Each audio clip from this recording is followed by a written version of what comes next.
বিরুদ্ধে, এই লুটেরাদের বিরুদ্ধে আমাদেরকে ঐক্যবদ্ধ হইতে হবে। ভাই, আপনার সন্তান, আপনার ভবিষ্যৎ, আপনার নিজেরা যদি ভালোভাবে থাকতে চান, বললাম তো, নিজের দেশ, নিজের অধিকার যতটুকু আছে, যতটুকু আপনি দাবি করতে পারবেন, অন্য জায়গায় যায় কিন্তু সেই দাবিটা করতে পারবেন না। কাজে আপনাদের ধর্মেরও কিছু লোক আছে আপনাদেরকে অন্ধের মধ্যে রাখার চেষ্টা করে, আপনাদেরকে বিক্রি করে তারা কিছুটা বেনিফিটেড হয়। আপনাদের ধর্মেরও কিছু উপরে হয়তো আছে যারা আপনাদেরকে বিক্রি করে, মাথা বিক্রি করে দেয়, ভোটের সময় মাথা বিক্রি করে দেয়। কাজেই আপনাদের এমন কোনো দাসখত দেওয়া আছে যে হিন্দুর ভোট মানে আওয়ামী লীগের ভোট? তাহলে কেন দিবেন? আপনার কি বেনিফিট পাইতেছেন?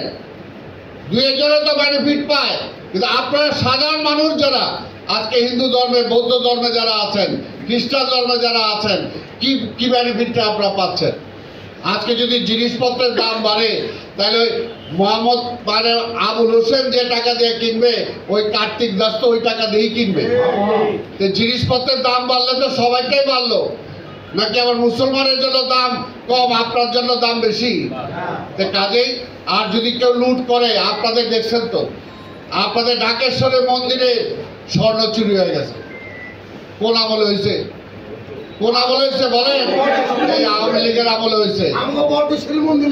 এই যে রাজারবাগ কালীবাড়ি শুনছেন চুরি হয়ে গেছে, আমার হাত দিয়ে আমি কয়েক বলি দিচ্ছি। সেই এইরকম চুরি হয়েছে। কারা চুরি করছে? আওয়ামী লীগ চুরি করে। চোরের দল এটা, একটা লুটেরার দল। আর ধর্মের কথা বলে, আসলে ওরা কোনো ধর্ম মানে না, এদের কাছে কোনো ধর্ম নাই, কোনো ধর্ম নাই এদের কাছে। এরা হলো লুটেরা ধর্ম, লুটেরা ধর্ম, এরা চোরের ধর্ম।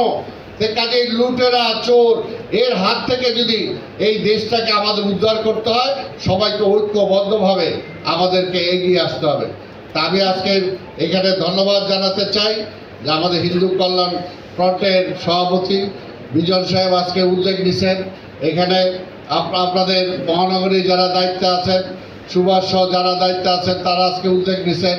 কাজে আমরা আশা করব যে এখানে আমাদের বিএনপি সকল ধর্মের সম অধিকারে বিশ্বাস করে, সকল ধর্মের সম অধিকারে বিশ্বাস করে।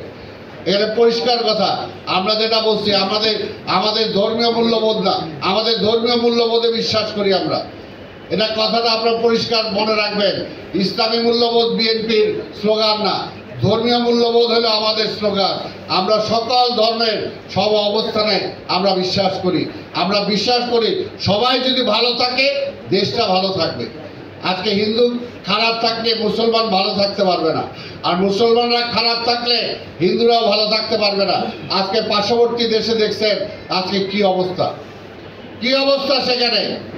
কাজে সেখানে যে আপনাদের ওই যে বললাম খুব একটা শান্তির যে কিছু পাবেন সেটা না। কাজে নিজের দেশের যে অধিকার আছে, এই অধিকারটাকে প্রতিষ্ঠা করার জন্য আপনাদেরকে ঐক্যবদ্ধ হতে হবে। আমি আবার আজকে সুভাষ সহ যারা আজকে এইটা আয়োজন করেছেন, আপনাদের সবাইকে ধন্যবাদ জানাই। ইনশাআল্লাহ যেমনিভাবে একসাথে একই কাতারে